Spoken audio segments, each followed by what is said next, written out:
Oftentimes, we find ourselves struggling to do the things we love.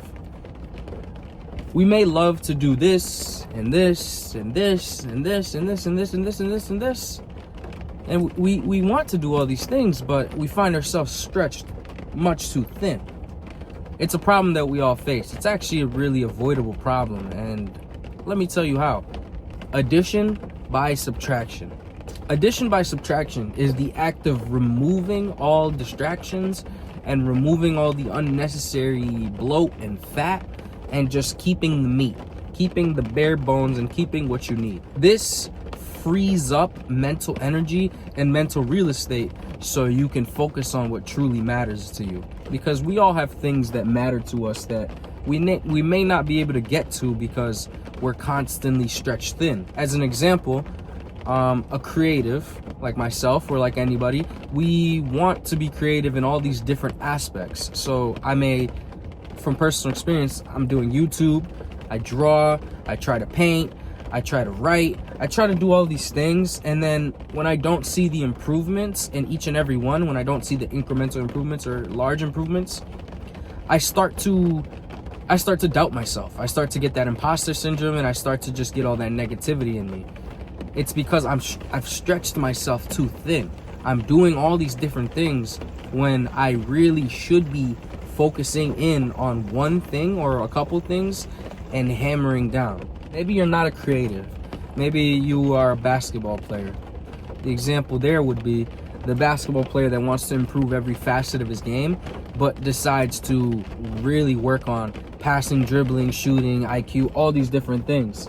Like, you can definitely do that, but you're not going to see the improvements that you would see if you were to just bunker down and try to work on one thing. If I am a basketball player and I'm doing all these things and I'm not seeing really the improvement, I would just stop and I would focus on what really needs to be focused on. So that might be your 3-point shot. Like, if you had a month of training and you're training this whole month doing everything, instead you could just focus on one skill like dribbling or like the 3-point shot, and you will 10x your improvement in that just by focusing on that. Because again, when you start to do all these different things, you stretch yourself too thin.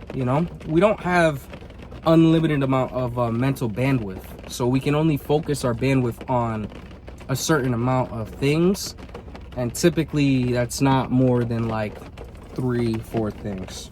So although we can multitask, I can hear the argument already, like, we can multitask, we're not designed for it. So when we multitask, they've done MRI scanning on the brain. When you multitask, your attention is really just going from one thing to the other. It's not holding something while you're doing this and doing them at the same time. No, it's actually just attention here, attention here, attention here, attention here. It just keeps flipping back and forth. So there's no real multitasking because you're still technically, like, you're moving between multiple things, but when you are working on one thing, you're still working on that one thing. So multitasking doesn't actually work, because look at it like this. So before I say that, there are scenarios in which you must multitask. I understand that, but what I'm saying is you shouldn't. What I'm saying is, if possible, avoid it, because here's the thing about multitasking. Instead of giving 100% to one thing, which you could be doing, like I said, with the 3-point shot, give 100% to that. When you multitask, you're actually giving about 35% to each task, because you're not giving the full attention that it deserves, but then you're also flipping, so you have no chance at actually delving deep into whatever you're doing. So if I'm multitasking between 3-point shot and mid-range shot, I'm trying to improve both of them at the same time, it wouldn't be that beneficial to do them both, because there's different dynamics at each one. So the 3-point shot typically would be like a one motion pull-up, like a one motion, just get up, chuck it kind of thing. But the mid-range shot is more of a 2 motion. It's more jump up really high, get you to your set point, and then release. There's the 2 motion in that. Those two things oppose each other, a 1 motion versus 2 motion shot. So if you're practicing both of them at the same time, you're not actually allowing your subconscious to fully integrate whatever you're learning. So you may end up, when you start shooting threes, you may end up doing a 2-motion shot, or you may do a 1-motion mid-range, because again, you haven't given your full attention to that one thing. Okay, so how can we put addition by subtraction into practice? What you want to do is you want to get a piece of paper and you want to start writing down a list. You write down a list of everything that you do in your day-to-day life. So you include stuff like work, school, time with friends, time on your phone, eating. You want to include all that. So you want to have the bare basics of what you need to do on a day-to-day basis. Now you move on to the list of stuff that you actually want to do. So you write down a huge list of everything that you want to do or are currently doing. So if you're currently working on drawings and paintings, and you're currently working on improving this in this video game, and you're currently improving basketball skills, soccer, anything, you just want to put down everything that you're currently doing and or want to do. You start to check off everything of least importance, everything of like that you really like, you have a passing interest in, but you don't like, you would do it, but you don't really care to do it too much. You have a passing interest. Those things you cross off all of them, and it may be a lot, and it also may be disheartening, but you want to truly get to what you need to do. So you cross off all of the smaller stuff, and then you get to a medium tier. So now that you've crossed off the least important, the stuff that you really have a passing interest but don't really want to do, cross that all off. Now you get to the medium important stuff.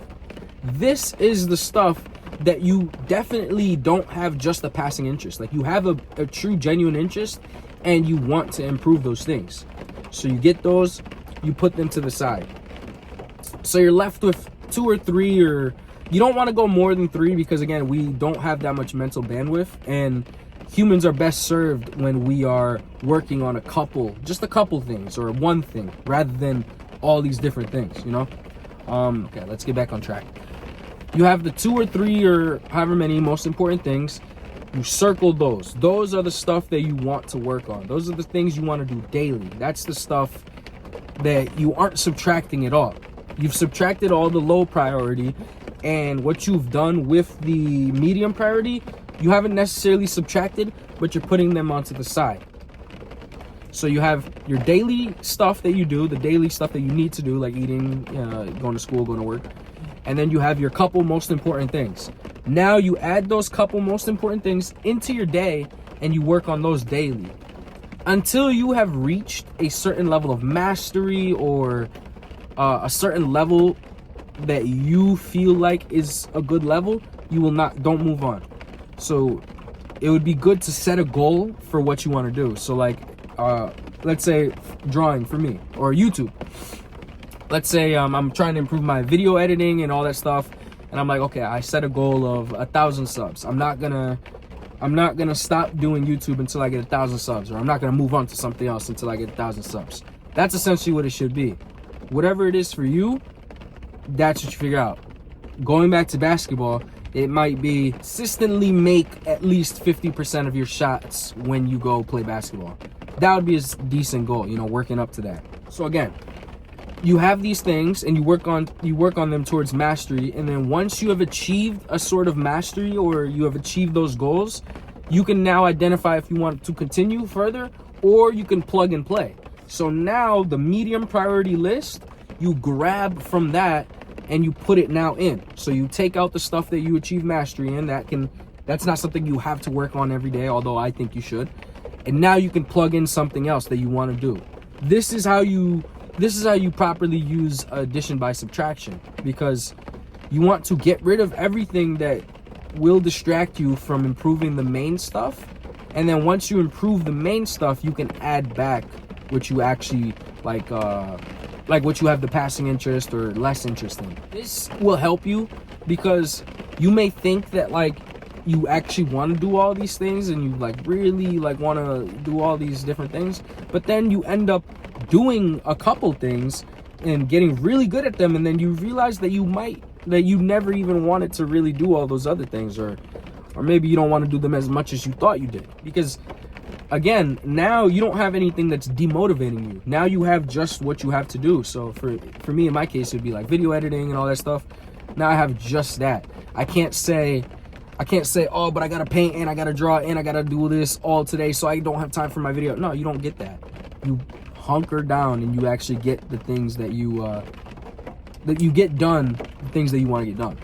You know, it's actually a real benefit in addition by subtraction. And I will leave you with this: a focused mind will always win when in competition with an unfocused mind. That is all.